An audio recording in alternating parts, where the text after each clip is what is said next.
Benvinguts i benvingudes a l'aula de gralla i timbal. Comencem! Doncs sí, benvinguts a un vídeo més. En aquest cas ja portem 6 vídeos del curs bàsic de gralla. Hem vist moltes i moltes coses i ara veurem i parlarem sobre el cos de la gralla. Recordeu que si no heu vist els vídeos anteriors és important que els veieu.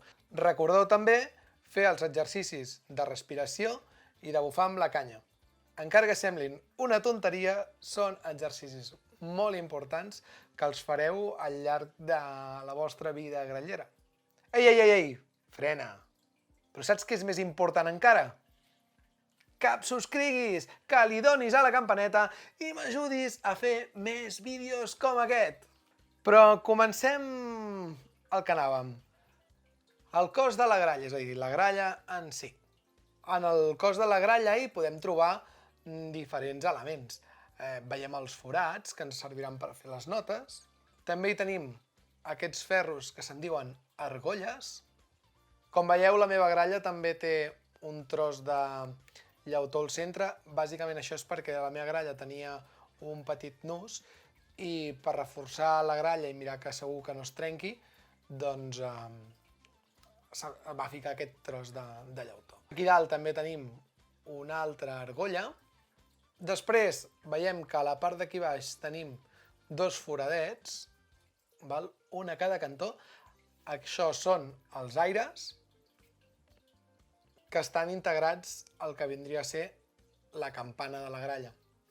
Com us vaig explicar, la gralla doncs, té forma cònica que el que permet és ampliar el so de les vibracions produïdes per les inxes.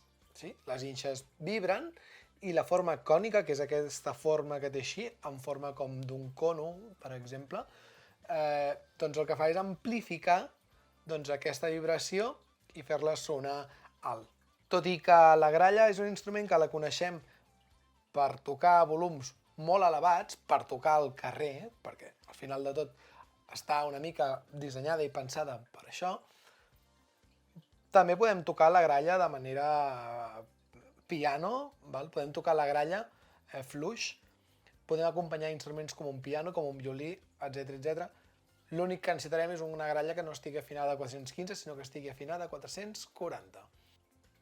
Bé, i no m'enrotllo més. Per últim tindrem els forats. Tenim 7 forats, 6 a la part del davant i un a la part del darrere, sense comptar els aires, que ja els he dit. Com agafem la gralla? Doncs la nostra mà dreta anirà a la part de baix. Agafarà, o taparà, més ben dit, els forats inferiors. I la nostra mà esquerra taparà els forats superiors. El forat de darrere el taparà el nostre polze. I l'altre polze l'utilitzarem com a suport. Aquests dos dits d'aquí, que són els dits petits, mai aniran per sota, sempre aniran per sobre.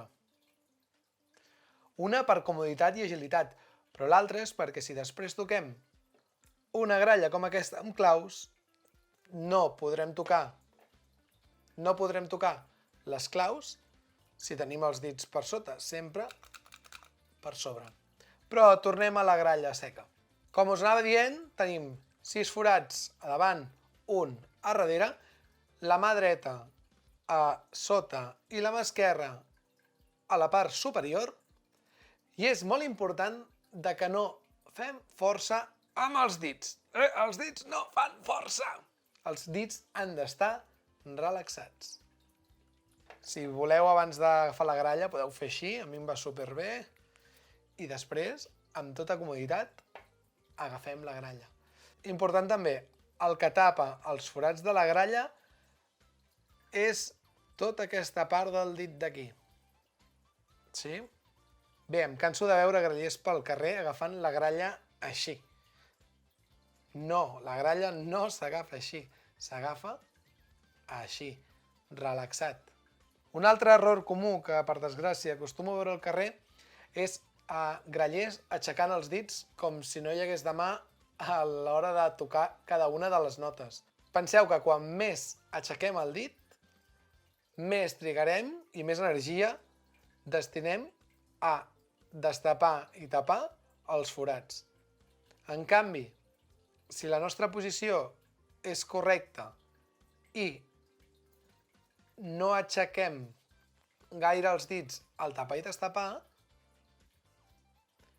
ens permetrà anar molt més ràpid quan haguem de fer figures ràpides. Imagineu que hem de tocar ràpid. Què arribarem abans a tapar el forat? Si estan els dits a prop o si estan els dits separats, que els anem aixecant. Per tant, no aixequem els dits amb excessivitat. Suficient perquè la nota soni i ja està. Un altre error important és tapar malament els forats. Si nosaltres no tapem bé els forats, què passarà? Algun forat quedarà una mica destapat, la columna d'aire de la gralla, la columna interna, es trencarà i octavarà la nota, és a dir, ens pitarà. Farà pip, sonarà l'octava de la nota que estiguem fent. Això es pot fer, però si volem fer-ho. No perquè ens surt de casualitat. Però, Jaume, quines notes fa la gralla? Doncs la gralla seca, en aquest cas, treballa amb les següents notes, que són de sol a sol. La gralla té les notes més fàcils que li acostumen a sortir són de sol a sol, és la seva octava. Podem fer notes més amunt? Sí, però les que surten de manera més senzilla són de sol a sol, d'estar tot tapat a estar tot destapat. Fent això ens surt una escala que és una mica estranya, que és una escala que se'n diu mixolídia. En aquest cas, mixolídia de sol. La tònica és sol, sol, la, si, do, re, mi, fa, sol, natural, tot natural. És a dir, toquem de sol a sol amb totes les notes naturals, sense cap alteració, sense cap sostingut. Aquesta és una escala una mica antiga, però que també s'utilitza en el blues i el jazz, sobretot per fer la construcció d'alguns acords. L'altra possibilitat que tenim és fer totes les notes naturals excepte el fa. En comptes de fer el fa natural, farem fa sostingut. Amb això aconseguim fer una escala major, en aquest cas una escala de sol major, la tònica. Tot tapat, sol, anem pujant, tot natural, anem a parar el fa i el fa el fem sostingut, ens surt una escala major de sol, perquè la tònica és sol i perquè el fa està sostingut, tot i que també podríem fer la seva relativa menor. També podríem tocar, per exemple, una escala de la major. El que passa que per fer l'escala de la major hauríem d'alterar més notes. I com s'alteren les notes per fer els sostinguts i els bemols? Doncs és molt i molt senzill. Per alterar les notes de la gralla, tan sols hem de deixar de tapar mig forat. Sol, sol sostingut, la sostingut, si, parèntesis, el mi i el si no tenen sostingut. És molt fàcil de recordar, les dues notes acabades amb i no tenen sostingut.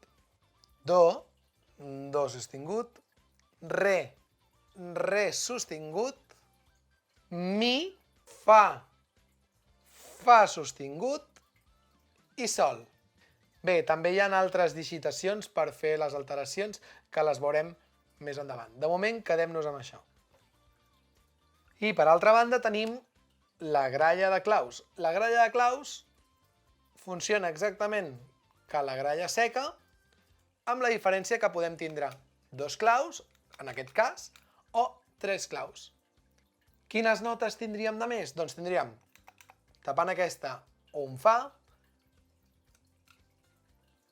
i tapant aquesta, un mi. Si tinguéssim una tercera clau, doncs tindríem el sostingut. Fa sostingut, recordeu que el mi porta una i al final i per tant no té alteració. Doncs bé, ara ja sabem les notes de la gralla, de la dolça i de la seca. Per tant, seguiu practicant respiració, seguiu practicant com dominar la nostra inxa i a partir del següent vídeo ja començarem a tocar la gralla. Ens veiem al següent vídeo. Adeu!